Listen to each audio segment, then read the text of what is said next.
పరిశుభ్రతతో ప్రారంభిద్దాం.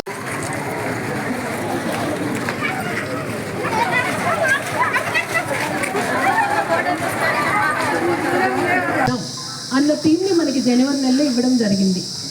ఫిబ్రవరి నెలలో source resource అంటే చెత్త ఎక్కడి నుంచి వస్తుంది, ముందు మన ఇంటి దగ్గర నుంచి వస్తుంది, లేదంటే పరిసరాల్లో మనకి చెత్త చెదారం పడేస్తారు అక్కడి నుంచి వస్తుంది, రకరకాలుగా మనం వేస్ట్ రూపంలో ఉంటుంది. అది సోర్స్ దగ్గర నుంచే మనం కలెక్ట్ చేసి దాన్ని రిసోర్స్గా మార్చాలి. అంటే చెత్తని ఉపయోగకరమైనదిగా సంపద సృష్టించే విధంగా మనం మార్చాలి అన్న కాన్సెప్ట్తో మనం 2వ నెల స్వర్ణాంధ్ర స్వచ్ఛాంధ్ర కార్యక్రమం. రీయూజబుల్స్ ప్లాస్టిక్ వల్ల చాలా అనర్థాలు ఉన్నాయి. కొన్ని చోట్ల అయితే కుప్ప పెట్టి చాలా గ్రామాల్లో కాల్ చేస్తూ ఉన్నారు. అది ఊపిరితిత్తుల్లోకి ఆ పొగ వెళ్ళడం, క్యాన్సర్ రావడం, అలాగే సాయిల్ రోజు రోజుకి నిర్వీర్యం అయిపోవడం, నిస్సారం అయిపోవడం ఉన్నాయి. అంటే పేపర్ కానీ క్లాత్ కానీ అలాంటి బ్యాగ్స్ని బాగా ప్రమోట్ చేయాలి అన్న ఉద్దేశంతో మార్చి నెలలో మనం ban of single use plastics and promote reusables అన్న కాన్సెప్ట్తో మార్చి నెల జరుపుకున్నాం. ఇప్పుడు ఏప్రిల్ నెలలోకి వచ్చాము. ఏప్రిల్ నెల ఈ మంత్ కాన్సెప్ట్ ఏంటంటే చాలా వస్తువులు ఉంటాయి, ప్రింటర్స్ ఉంటాయి, స్కానర్స్ ఉంటాయి. వీటన్నింటినీ కూడా ఎంతకాలం ఉపయోగించాలి. 6 మున్సిపల్ ఏరియాస్ మొత్తంగా ఈరోజు మన జిల్లాలో 17 ఆర్ఆర్ఆర్ సెంటర్స్ ఈరోజు ప్రారంభమవుతున్నాయి.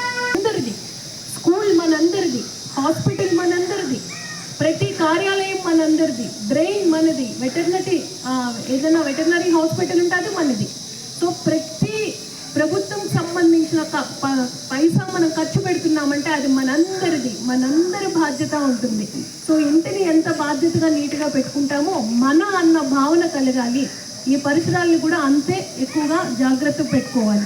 కారణం ఏంటంటే దోమలు బాగా వస్తాయని చెప్తారు, లేదు అంటే డెంగ్యూ వస్తుందని చెప్తారు. డెంగ్యూలో బ్లడ్ ప్లేట్లెట్స్ పడిపోతే లక్షల రూపాయలు ఖర్చు పెట్టడానికి వెనుకాడరు, ఖర్చు పెడతారు పెద్ద పెద్ద హాస్పిటల్కి తీసుకెళ్ళిపోయి. కానీ అదే డెంగ్యూ దోమలు మన చుట్టూ పరిసర ప్రాంతాల్లో ఉండకూడకుండా ఆ దోమలే మన పరిసర ప్రాంతాల్లో ఉండకూడదు అని ఆలోచించలేకపోతున్నాం. డయేరియా కలిగిస్తూ ఉన్నాం. డయేరియా వలన, బ్యాక్టీరియా వలన, బ్యాక్టీరియాలు, వైరస్లు, ఈ చుట్టూ ఉండే ఈగలు, వీటన్నింటి వలన కూడా చాలా ఖర్చు పెడతాం. కానీ ఈ పరిసరాల పరిశుభ్రత పైన ఆలోచించాం. ఆ తపన మనలో ఉండాలి, ఫస్ట్ మన దగ్గర ఉండాలి. అంటే నేనున్న ప్రాంతాన్ని, చుట్టుపక్కల ప్రాంతాన్ని ఎప్పుడు కూడా నేను అపరిశుభ్రం చెయ్యను అన్న ఆలోచన ఉండాలి. ఎప్పటికప్పుడు ఓరియంటేషన్ ఇవ్వాలి. At the same time toilet ఏ విధంగా యూజ్ చేయాలి, టాయిలెట్కి వెళ్ళే ముందు నీళ్ళు ఫ్లష్ చేయడం, వెళ్ళిన తర్వాత ఫ్లష్ చేయడం, భోజనం చేసే ముందు చేతులు కడుక్కోవడం, అలాగే చేసిన తర్వాత చేతులు కడుక్కోవడం, దానికి కూడా హ్యాండ్ వాష్ ఎలా చేసుకోవాలని మీకు పద్ధతులు ఉన్నాయి. వీటన్నింటినీ కూడా చాలామంది అడాలసెంట్ గర్ల్స్ ఉంటారు.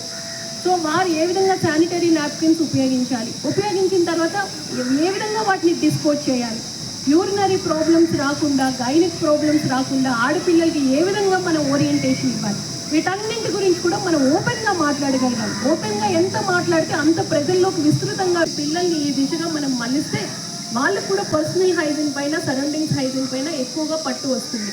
ఎక్కడైనా చెత్త పడితే తన్నుకుని తోసుకుని వెళ్ళిపోతాం, కానీ ఆ చెత్త తీసి మనమే డస్ట్బిన్లో వేయగలిగాలి. అప్పుడు మన వెనుకున్న వాళ్ళు సిగ్గుపడతారు, వాళ్ళు కూడా అదే పని చేస్తారు.